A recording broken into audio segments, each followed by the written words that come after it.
Sometimes life doesn't give you a fair start. But what if that unfair start was exactly what you needed to become unstoppable?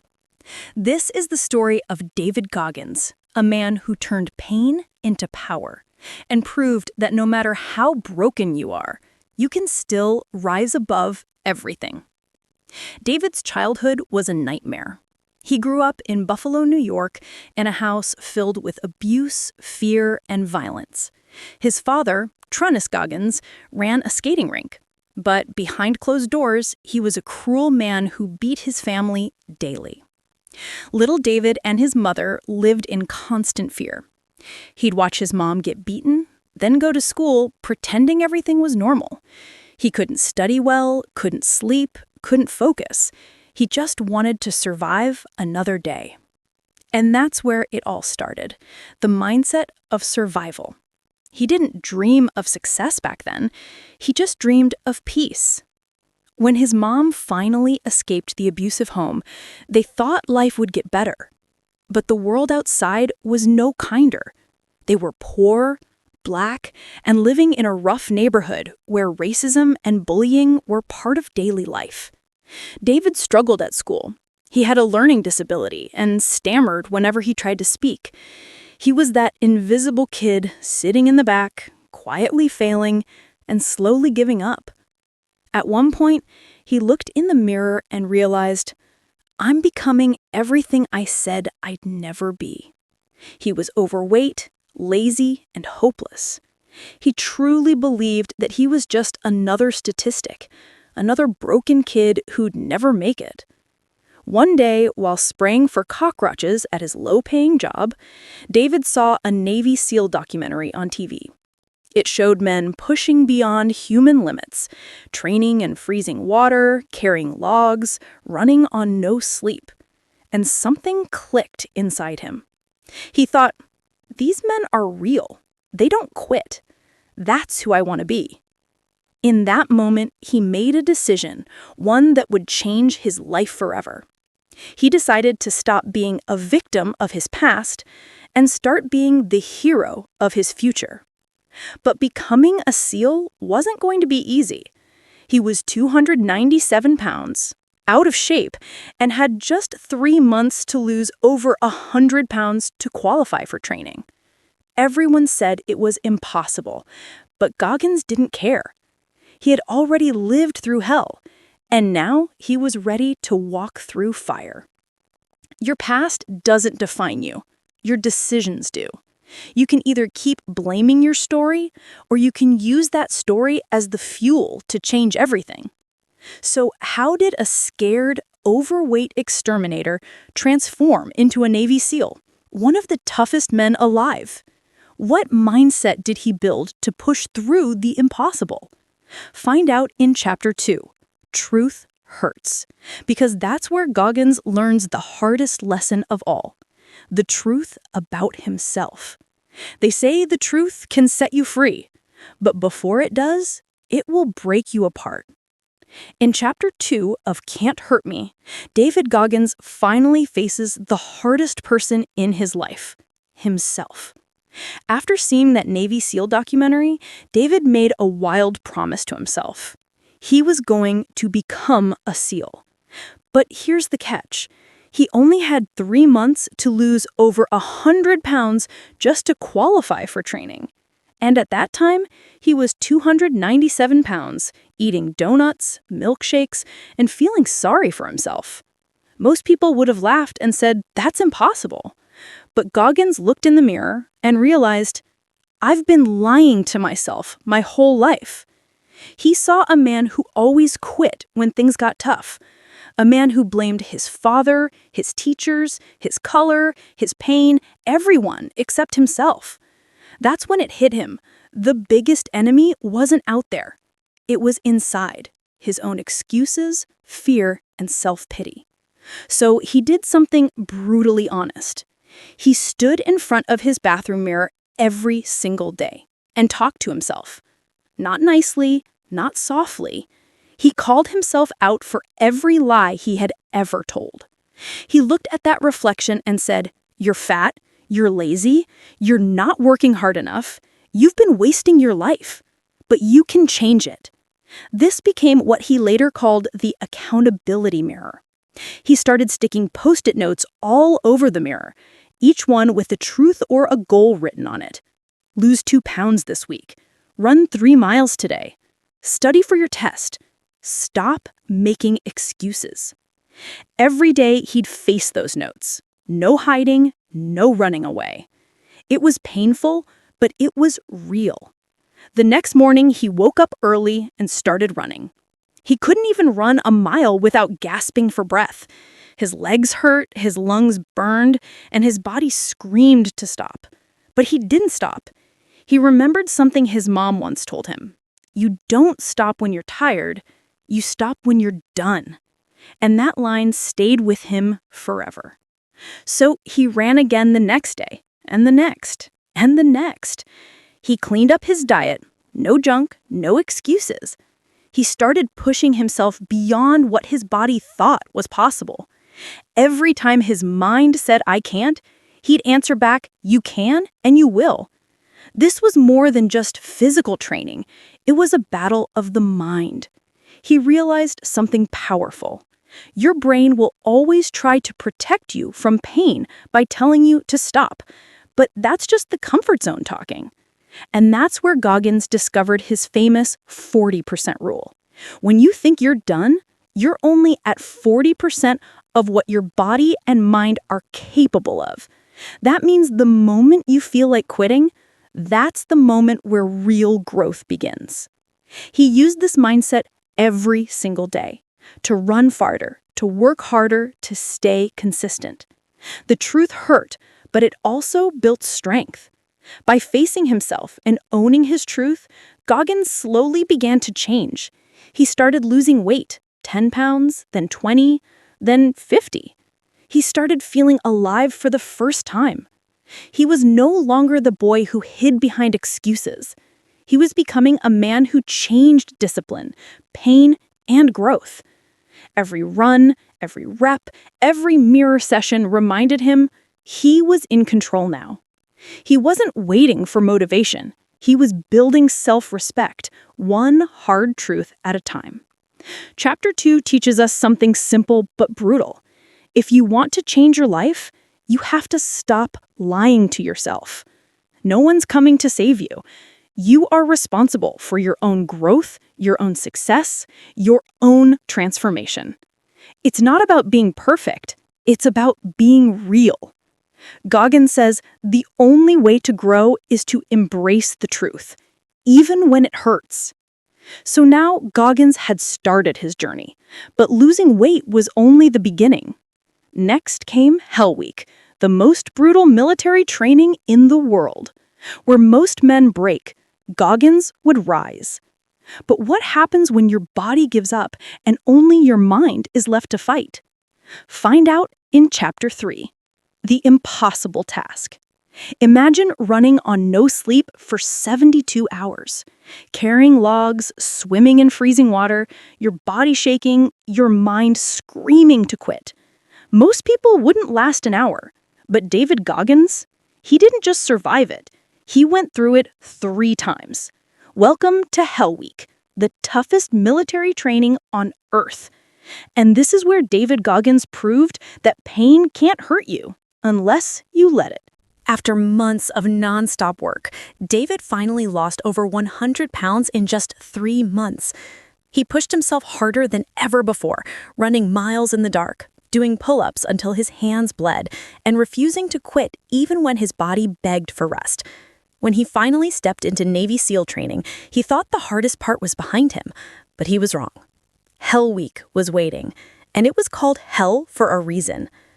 Hell Week is 5.5 days of pure torture. You get only about 4 hours of sleep total the entire week. You run over 200 miles, swim for miles in freezing water, and carry logs as heavy as your body. It's designed to break your mind, not just your body. Most men quit before the 3rd day. Their bodies can't take it. Their minds give up. But Goggins had already lived through worse. He'd faced his father's abuse. He'd faced poverty, racism, fear, and failure. Compared to that, this was just another test. The first time Goggins tried Hell Week, his body gave out. He had double pneumonia, his skin was raw from the cold, and his knees were bleeding. He was medically rolled out, forced to quit because of injuries. For most people, that would have been the end, but not for him. He came back. Then he got injured again, and he came back a third time. No one had ever done Hell Week 3 times, but Goggins did. Why? Because in his mind, he had no plan B. He told himself, I don't stop when I'm tired. I stop when I'm done. Every moment of pain was a test to see how much farther he could go. This is where Goggins introduces one of his most powerful ideas, callousing the mind. You see, when you work hard physically, like lifting weights, your hands develop calluses to protect against pain. Goggins realized the mind works the same way. Every time you push past fear, every time you do something uncomfortable, you build mental calluses. Those calluses protect you from future pain, from quitting, from weakness. He says, when you think you're at your limit, you're really just getting started. That's how he trained his brain to be tougher than his body. When others focused on pain, he focused on progress. When others saw exhaustion, he saw proof that he was still alive. But even warriors have low moments. There were times during training when Goggins wanted to quit too. So he came up with a trick called the cookie jar. Whenever he felt broken, he'd think back to every challenge he'd ever overcome. Escaping abuse, losing weight, passing tests he once failed, and surviving things others couldn't. Each memory was a cookie, a reminder that he was stronger than he thought. He'd say to himself, you've been here before. You didn't quit then. Don't quit now. And just like that, he kept going. By the time Hell Week ended, most men were barely standing. But Goggins, he was still running, still yelling, still fighting. He had broken through a wall that most people never even reach, the moment where the body stops, but the mind keeps going. And that's what changed everything. He learned that suffering is the greatest teacher. Pain, when used right, can build confidence, discipline, and self-respect. He said, suffering is the true test of life. You can't grow without pain. Chapter 3 teaches one core truth. You don't get stronger by avoiding pain. You get stronger by embracing it. When you choose the hard path, when you do what others won't, you discover the part of yourself that can't be broken. That's what Goggins calls being uncommon among uncommon people. Not just good, not even great, but unbreakable. David had survived Hell Week, not once, not twice, but 3 times. He proved that mental toughness can beat almost anything. But life wasn't done testing him yet. What happens when tragedy strikes again? When your body fails, but your purpose demands more? Find out in Chapter 4, because that's where Goggins learns how to turn pain into pure domination. Have you ever been underestimated? People looking at you, laughing inside their heads, thinking, he'll never make it. That's exactly what David Goggins felt during SEAL training. But instead of breaking under pressure, he decided to take their souls. Taking souls sounds brutal, right? But for Goggins, it wasn't about revenge or violence. It was about outperforming everyone around him so badly that they had no choice but to respect him, even if they hated him. It's a mindset shift. When life or people try to bring you down, you don't cry, you don't complain. You rise so high that they can't look away. He says, when you show someone what's possible, you take their soul. During one phase of SEAL training, the instructors wanted to break the class mentally. They made the men do endless push-ups, sit-ups, and freezing cold swims. The wind was cutting through their skin like knives. Many of the toughest guys started giving up, one by one. But Goggins? He smiled. He looked straight at the instructors, even when his lips were blue from the cold, and said with his eyes, "You can't hurt me." That moment wasn't about strength. It was about ownership. He wasn't just surviving the pain. He was feeding on it. He realized that if he could stay strong while others fell, he could break their spirit, not out of ego, but out of pure mental dominance. That's what he meant by taking souls. It's not about others. It's about proving that your willpower is greater than any circumstance. The funny thing about pain, when you stop running from it, it starts working for you. Instead of seeing pain as punishment, Goggins saw it as fuel. Every time someone doubted him, it added more gasoline to his fire. He said, "They think they're hurting me, but they're actually helping me." When instructors pushed him to his limit, he pushed even harder, not to impress them, but to remind himself that he controls his response. That's the key lesson here. You don't choose what happens to you, but you always choose how you respond. In this chapter, Goggins talks about how he used to see himself as a victim. Everything was unfair. His childhood, his skin color, his struggles. But during training, something changed. He realized that as long as he saw himself as a victim, he would always give away his power. So he made a choice to be a warrior instead of a victim. A warrior uses every insult, every failure, every obstacle as a weapon to get better. And from that moment on, Goggins lived with a new mindset. Every day is an opportunity to take souls, to do something that makes the impossible look easy. Here's something Goggins teaches in this chapter. Anyone can compete when things are easy, but only the great ones compete when everything hurts.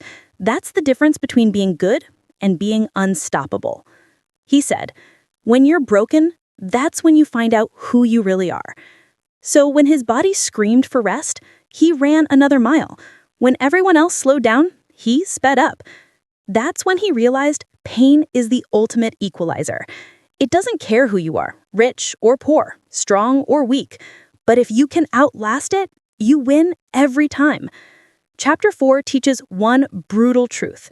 If life gives you pain, don't hide from it. Own it. Use it as your advantage. When people doubt you, when the world pushes you down, smile and push harder. Because the greatest satisfaction doesn't come from comfort. It comes from knowing you did what no one thought you could. That's taking souls. It's not about showing off. It's about showing what's possible. Goggins had turned pain into fuel and built a mind of steel. But the journey wasn't over yet. Next, he'd face something even more dangerous, not in the military, but in his own mind and body. What happens when your body starts breaking down, but your purpose won't let you stop? Can mental toughness alone carry you through? Find out in Chapter 5, Armored Mind, because this is where Goggins proves that the body can break, but the mind can't. There's a moment in every warrior's life when the body is done, the energy is gone, and the only thing left standing is the mind. In this chapter, David Goggins shows us how to build something more powerful than muscles, something that can survive any pain, any storm, an armored mind. After surviving Hell Week 3 times and completing Navy SEAL training, you'd think Goggins had already reached his limit. But life wasn't finished testing him yet. During one of his training runs, he began to feel a sharp pain in his legs.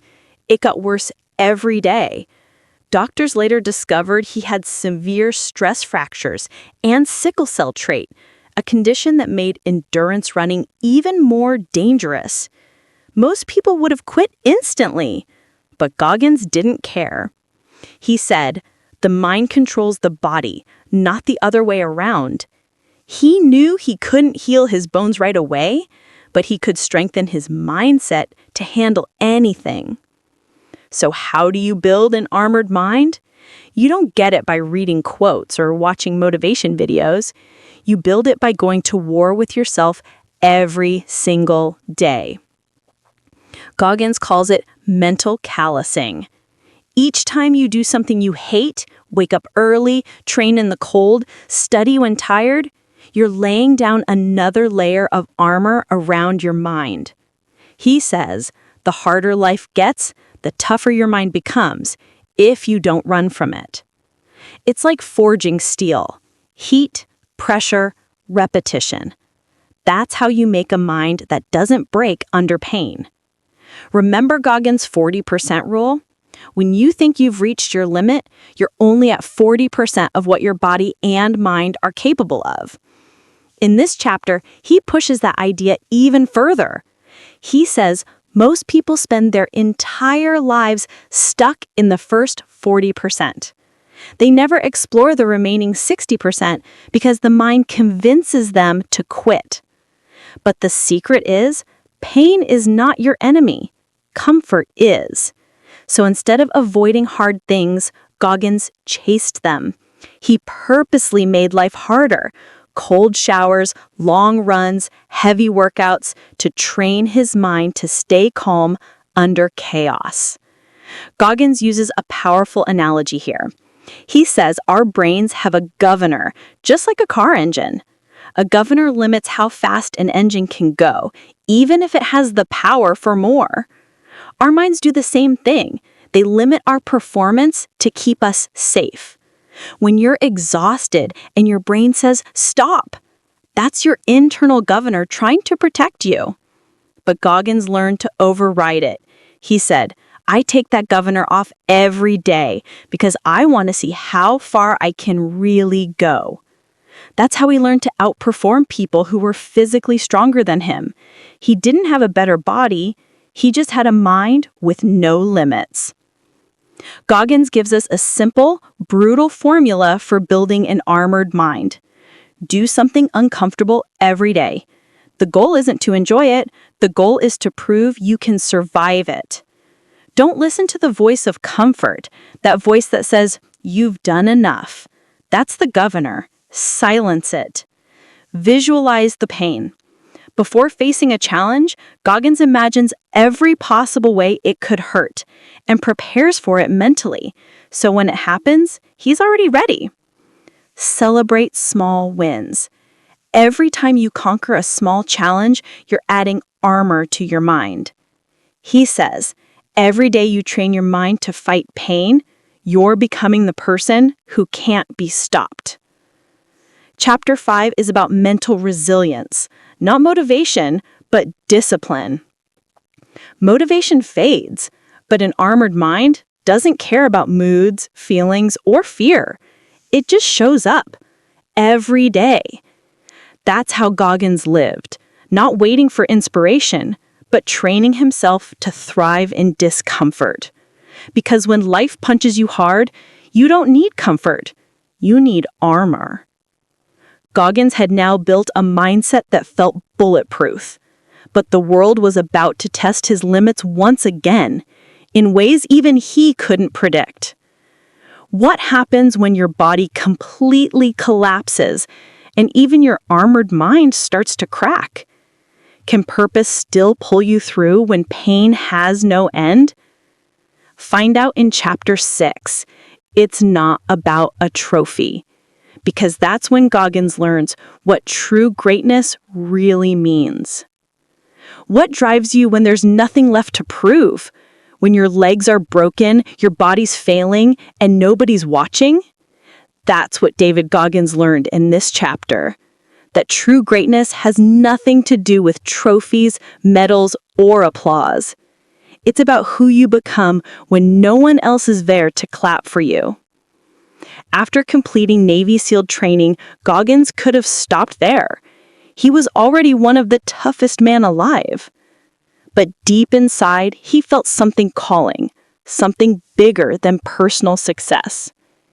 In 2005, a helicopter carrying several Navy SEALs crashed in Afghanistan. 19 men died that day. Some of them were his friends. He wanted to honor their memory and raise money for their families. That's when he discovered the San Diego 100-mile ultra-marathon. But here's the catch. Goggins had never run a marathon before, not even half of one. And the race was only a week away. Still, he said, if my brothers can die for this country, I can run for them. He showed up on race day weighing over 200 pounds with zero training for long-distance running. The race was 100 miles around a 1-mile track, 100 laps, 100 miles, no breaks. In the beginning, Goggins felt confident. He pushed hard. But around mile 70, everything fell apart. His feet were bleeding, his kidneys began to fail, and he lost control of his bowels, sitting in a pool of blood and filth. Most people would have quit instantly. But he looked at his wife and said, "I'm not leaving this race until I'm done." That's when he realized it was never about the trophy. It was about the man he promised to become. Goggins was in the worst pain of his life. His legs felt like shattered glass, his body screamed for rest, but his mind had taken over. He entered what he called a mental zone, a place beyond pain, beyond fear, beyond reason. He wasn't chasing a medal anymore. He was chasing mastery of himself. He said, "I wasn't competing with anyone else. I was competing with the voice that told me to stop." Every step after that was war, not against other runners, but against his own weakness. After nearly 19 hours of nonstop running, Goggins crossed the finish line, barely alive, covered in blisters and blood. But he did it. He ran 100 miles on sheer willpower. When reporters asked him why he didn't quit, he said, "I wasn't running for a trophy. I was running for my soul." That race taught him something most people never understand. Pain is temporary, but pride in knowing you didn't quit, that lasts forever. This chapter isn't about superhuman endurance, it's about finding something deeper than motivation. Motivation fades, trophies collect dust, but purpose keeps you moving when everything else fails. For Goggins, purpose meant living for others. For you, it might mean family, self-respect, or proving to yourself that you can. Whatever it is, when your purpose is stronger than your excuses, nothing can stop you. He says, when you're driven by purpose, you'll find strength in places you didn't know existed. After the ultramarathon, Goggins didn't rest. He kept running. 100-mile races, 200-mile races, not for medals, but for mental growth. Each race was another layer of armor for his mind. He wanted to find that line where pain meets peace, and then push beyond it. He learned that suffering is not the enemy, it's the doorway to greatness. And if you walk through that door often enough, you'll discover who you truly are. Chapter 6 teaches us one powerful truth. Greatness isn't about recognition, it's about transformation. You don't need applause to become unstoppable. You just need a reason so deep that pain can't shake it. That's the Goggins mindset. Not to win, but to never surrender. Goggins had run through pain, exhaustion, and even near death. He'd learned that trophies mean nothing if the soul isn't tested. But the story doesn't end here, because soon he'd face a new kind of challenge, one that would push his body to its absolute breaking point. What happens when your heart literally starts to fail, but your will refuses to die? Find out in Chapter 7, The Most Powerful Weapon. Because that's where Goggins proves that mental strength isn't something you're born with. It's something you build one brutal battle at a time. After the ultramarathon that almost destroyed his body, Goggins didn't stop running. He went on to compete in ultra-endurance races, 100-mile, 150-mile, even 200-mile long. He became known as the toughest man alive. But behind that fame, something was wrong. He began feeling chest pain, extreme fatigue, and shortness of breath. Doctors soon gave him devastating news. He had a hole in his heart, a congenital defect called PFO, patent foramen ovale. For years, he had been running, diving, and pushing his limits while his heart struggled to pump enough oxygen. One wrong move, and he could have died mid-race. The same body that carried him through Hell Week was now falling apart from the inside. Most people would have given up after hearing that, but Goggins wasn't most people. He says, when you're broken and think you've got nothing left, that's when you find your true power.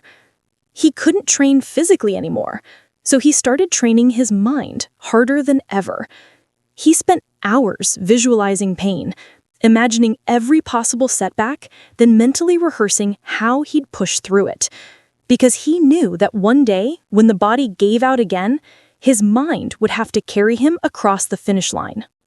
Goggins calls the mind the most powerful weapon, but only if you sharpen it daily. He says most people let life dull their minds. They live soft, avoiding pain, chasing comfort, and when things get hard, they break. But the mind, like a muscle, gets stronger through resistance.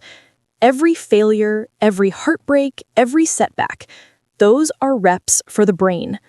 He says, if you want to be tougher, do tougher things. That's the secret.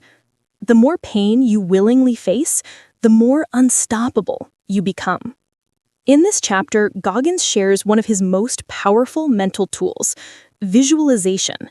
He didn't just dream about success, he visualized the suffering it would take to get there. Before every race or challenge, he would picture himself exhausted, bleeding, and near collapse, then visualize himself still pushing forward.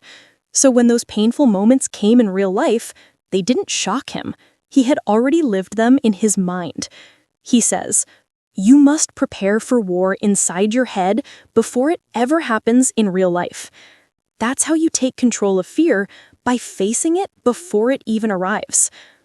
Another mental weapon Goggins used was positive self-talk, but not the cheesy motivational kind. He created a powerful inner dialogue that pushed him through darkness. When his body screamed, "I can't," he shouted back, "Who's gonna carry the boats?" which became his personal battle cry. Every time he said it, it reminded him that pain is temporary, but pride lasts forever. That's how he kept fighting through the worst moments, not by avoiding pain, but by commanding his mind to keep going. After surgery to fix his heart, Goggins could have retired. He could have taken it easy, but that's not who he was anymore. He went right back to training. He wanted to prove that nothing, not even a broken heart, could control his destiny. Because by then, he had learned the ultimate truth. You can't hurt me because I've already faced everything inside me. That's what made him unstoppable. Not perfect genes, not talent, just an unbreakable mind forged through years of pain and discipline. Chapter 7 teaches us the greatest lesson of all. Your mind is your strongest weapon, but it can also be your biggest enemy if you don't train it. When life gets hard, your body might quit, your emotions might scream, but your mind can carry you beyond anything imaginable. And the only way to strengthen it is through discomfort, struggle, and truth. He says, don't run from pain, chase it, because that's where strength is born. Goggins had now mastered his inner world. He had turned pain into power and his mind into armor.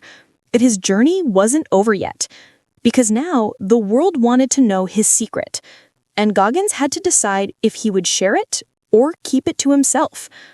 What happens when your personal mission becomes a movement? Can the same mindset that forged one man inspire millions?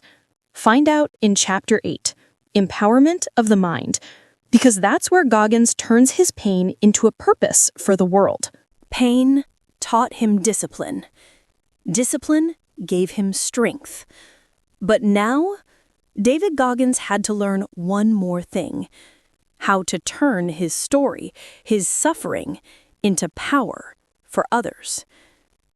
This is the chapter where Goggins goes from surviving life to changing lives.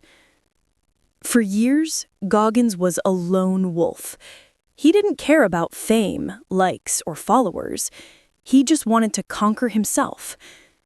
But after people heard about his ultra-marathons, SEAL training, and brutal challenges, the world became curious. How does one man push so far past human limits? He began getting invited to podcasts, interviews, and public speaking events. At first, he didn't want to share his story. He said, "I didn't do it to impress anyone. I did it to find peace with myself." But then he realized something powerful.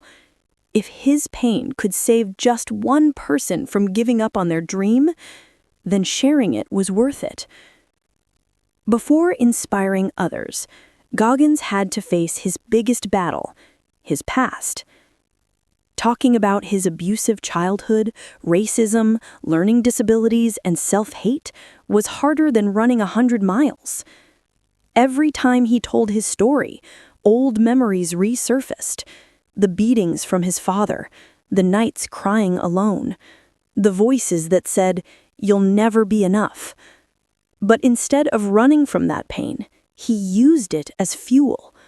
He said, "Your past is the foundation for your future, if you're willing to own it." By opening up about his trauma, he gave others permission to face their own.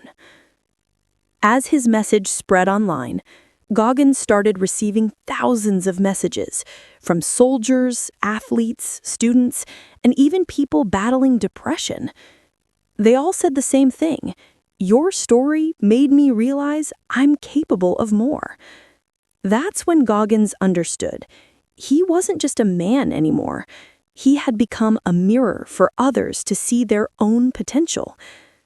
He began teaching his mindset principles. Callous your mind. Do something hard every day. The 40% rule. When you think you're done, you've only used 40% of your potential. Take souls. When life tests you, perform so well it destroys doubt itself. Accountability mirror. Face your flaws honestly and fix them. These weren't motivational quotes. They were survival tools forged in pain. Every person carries pain. Most people run from it. But Goggins showed that pain can be the key to transformation. He said, "The most powerful weapon is not your body or your talent. It's the story you tell yourself. If you tell yourself you're broken, you'll live broken. If you tell yourself you're unstoppable, you'll rise no matter what." That's the power of the mind. That's what empowerment truly means, taking control of the narrative inside your head. As he grew more known, Goggins found deeper purpose in helping others. He visited schools, military bases, and recovery centers, talking about discipline, resilience, and self-respect. He didn't sugarcoat anything. He told people, life doesn't care about your excuses. It only cares if you show up. And people listened, because he didn't just talk, he lived every word. He turned his life from pain to purpose, from silence to service. This chapter is not about being famous or inspiring. It's about using your story, no matter how painful, to lift someone else higher. Empowerment begins when you stop hiding from who you are and start using it to build others. Goggins says, we all have the power to be our own heroes, but first, we must save ourselves. That's what empowerment is, saving yourself so you can show others what's possible. Goggins had now turned his pain into a purpose. But even with millions inspired by his words, his journey was far from over. Because the toughest battles aren't fought on racetracks or in the gym. They're fought inside the mind every single day. So what happens when motivation fades and darkness returns? How do you keep your edge when the world stops believing in you? Find out in Chapter 9, Uncommon Amongst Uncommon. That's where Goggins takes mental toughness to an entirely new level and shows us what it really means to be one of the few who never stop. Most people never reach their limits. Some few, the uncommon ones, push past them. But David Goggins, he wanted to go beyond even that. This chapter is about the level beyond elite, where there are no finish lines, where great isn't enough, and your only competition is the person you were yesterday. After years of breaking physical and mental limits, Goggins realized something powerful. He wasn't just competing against ordinary people anymore. He was surrounded by other warriors, Navy SEALs, elite athletes, endurance champions. All of them were tough. All of them were disciplined. So how do you stand out among those who are already the best? You go further. You stay longer. You suffer harder. You become uncommon amongst uncommon people. He says, when you're surrounded by excellence, comfort sneaks in disguised as hard work. Even the best can start coasting.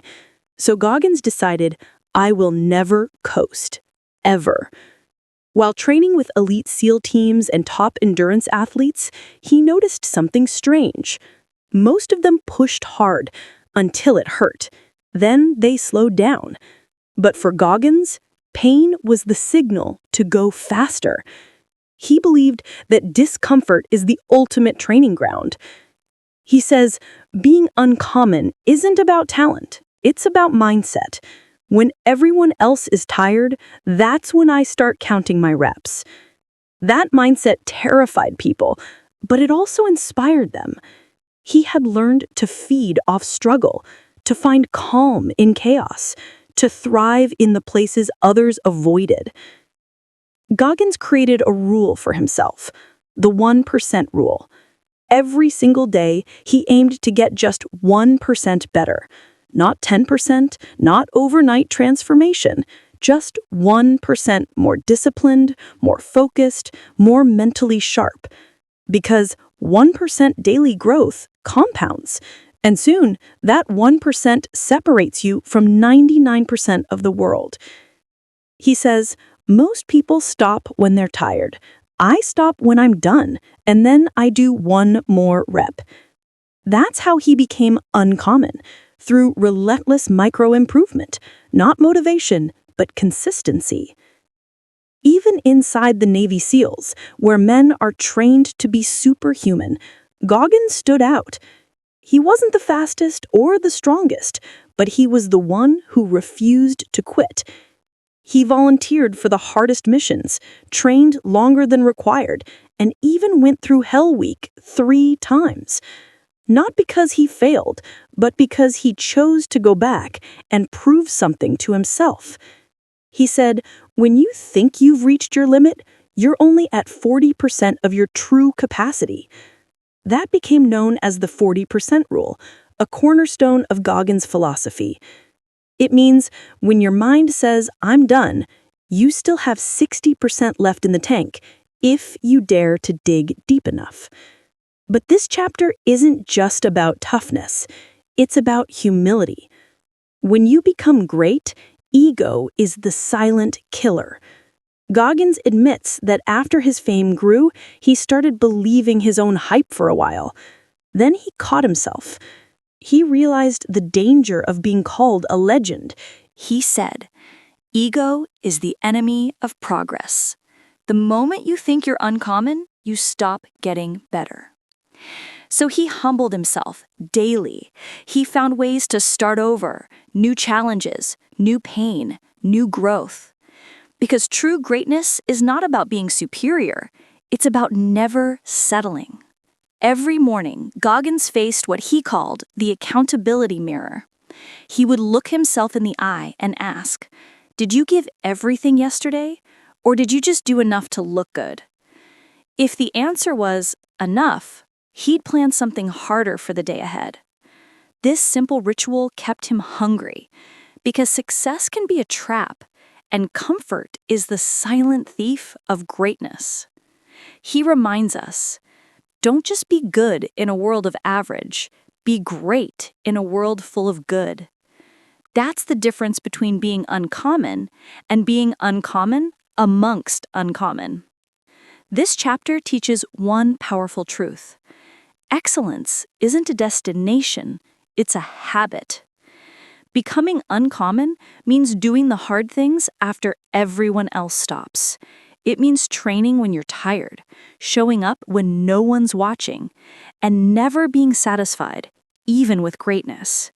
Because comfort kills potential, And true mastery lives on the edge of exhaustion and purpose.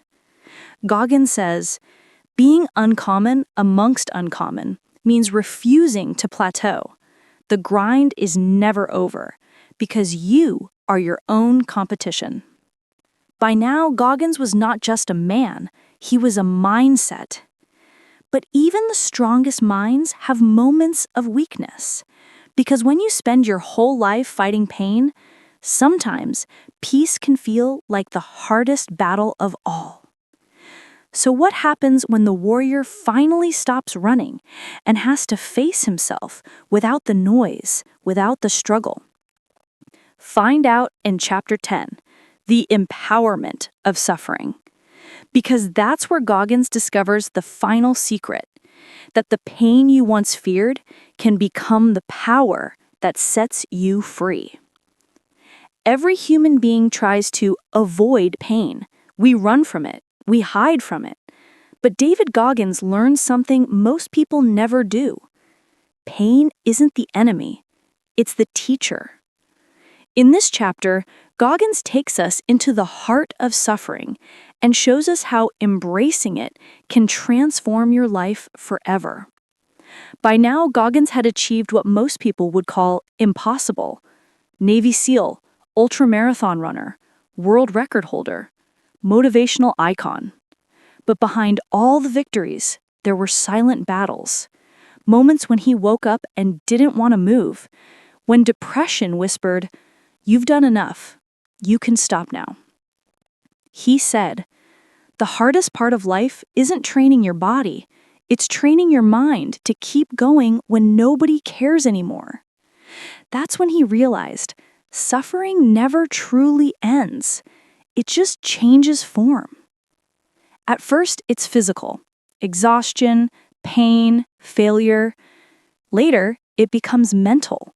Doubt, emptiness, the search for meaning. True empowerment comes when you stop running from that suffering and start learning from it. Goggins began to see pain as a mirror, a reflection of who he really was in each moment. When life hurt, instead of asking, "Why me?" he started asking, "What is this trying to teach me?" Every ache, every setback, every loss was feedback from the universe, testing his character. He says, suffering exposes your weaknesses, but if you face them head-on, it turns those weaknesses into weapons. That's how he transformed despair into power. He stopped fighting pain and started using it. In this chapter, Goggins shares a simple but brutal truth. There's a law of suffering, a universal rule. The more you run from pain, the more power it has over you. But the more you face it, the weaker it becomes. Most people want growth without pain, strength without struggle, success without failure. But it doesn't work that way. Growth demands pain. Discipline demands sacrifice. Freedom demands suffering. And when you finally accept that truth, life stops breaking you and starts building you. Goggins calls this mental shift the suffering mindset. It's not about loving pain, it's about respecting it. He says, suffering is the ticket to greatness. It's the price you pay for being more than average. When he trained for his pull-up world record, 4,030 pull-ups in 17 hours, his hands tore open, his muscles locked up, and his body screamed to quit. But instead of seeing that pain as failure, he saw it as proof that he was still alive, still growing, still in the fight. He says, when you're suffering, you're in rare air. Most people don't go there. That's where greatness lives. That's the secret of unstoppable people. They find peace inside pain. Suffering without purpose is torture, but suffering with purpose becomes transformation. When Goggins suffered, during training, during races, during life, he always reminded himself why he was doing it. To honor fallen soldiers, to inspire the broken, to prove that the human spirit has no limits. He says, when you attach pain to a purpose, it becomes fuel. That's how he could smile through pain, because every step of suffering was a step toward meaning. Here's the paradox Goggins discovered. The more you suffer voluntarily, the more peaceful your life becomes. Because once you've faced your own hell, the world can't scare you anymore. No insult, no failure, no judgment can shake you. You've already seen the worst and survived it. That's freedom. He says, suffering gave me peace. It stripped away all the lies I told myself and showed me who I really was. That's the kind of peace no comfort can give, the peace earned through fire. Chapter 10 is a spiritual awakening, a realization that pain is not punishment, it's preparation. Every tear, every scar, every sleepless night, it's all shaping you into someone stronger, wiser, unbreakable. The empowerment of suffering means this. When you embrace pain, you gain power. When you run from pain, you stay powerless. Goggins says, you can't grow in comfort. You can only grow in chaos. And when you learn to control your suffering, you control your destiny. By now, Goggins had mastered his mind and body.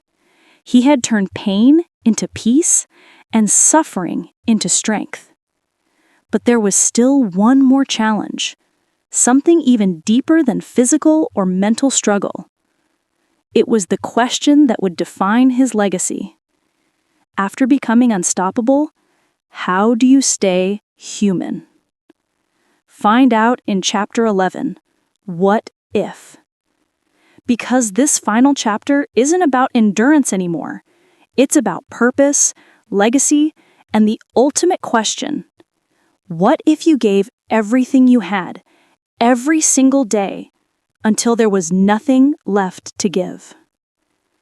Every person has two lives, the one they live and the one they're capable of living. In this final chapter, David Goggins asks a question so simple, yet so powerful, it can change your life forever. The question is, what if? Throughout his life, Goggins had been told who he was supposed to be. You'll never make it. You're too dumb. You're too broken. You'll never escape your past. He heard those words since childhood, from bullies, from teachers, from life itself. But one day, while reflecting on everything he had overcome, he asked himself, what if they were wrong? What if I'm actually capable of far more than I ever believed? That simple question became his ultimate weapon, the spark that ignited every impossible dream. Goggins imagines a powerful scene. At the end of your life, you meet the version of yourself you could have been. That version, your potential self, shows you everything you could have achieved if you had stopped making excuses, if you had faced your fears, if you had given 100% every single day. He says, when I die, I want to look that version in the eye and say, I became you. That's the purpose of the what if question. To make sure you don't die with your potential still inside you. Most people don't realize that comfort is the slowest killer of all. It doesn't hurt you suddenly. It drains your life quietly. You skip one workout. You quit one project early. You let fear stop you once, and before you know it, 10 years are gone. Goggins says, regret is the heaviest pain you'll ever feel because you can't fix it. That's why he lives every day like a test. Every morning, every run, every challenge, he asks himself, what if today's the day I stop growing? What will I lose? And that fear, the fear of regret, pushes him harder than any pain ever could. Goggins turned what if into a daily mantra, a tool to silence fear and self-doubt. When his mind says, you can't do this, he replies, yeah, but what if I can? When life says, it's too late, he answers, what if it's not? Every dream starts with that same question, because what if opens a door that fear tries to keep locked. He says, you'll never know what's possible until you push past what's comfortable. That's the difference between ordinary people and extraordinary ones. They don't need proof. They just need a possibility. By this point, Goggins had achieved legendary status. SEAL, ultra runner, motivational icon. But he didn't care about titles. He cared about impact. He wanted his story to remind people that pain isn't punishment. It's a pathway to purpose. He says, my legacy isn't about medals. It's about the lives that changed because I refused to quit. That's the real message of Can't Hurt Me. It's not about being superhuman. It's about realizing that you already are, if you're willing to fight for it. So, how do you live this way? Goggins gives one final roadmap, a challenge to all of us. Face the mirror every day. Confront your truth. Be brutally honest about your weaknesses. Do something hard daily. Build calluses on your mind by choosing discomfort on purpose. Embrace the 40% rule. When your mind says you're done, push 60% more. Use pain as fuel. Don't waste suffering. Turn every scar into strength. Ask, what if? Constantly.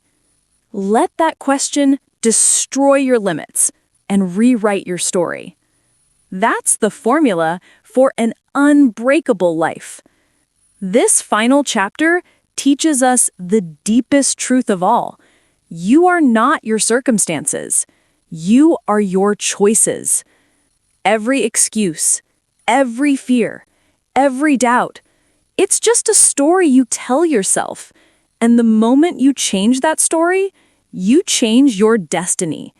The what if question isn't about fantasy, it's a challenge to see how far you can really go. Because the saddest words in the world are, what if I had tried?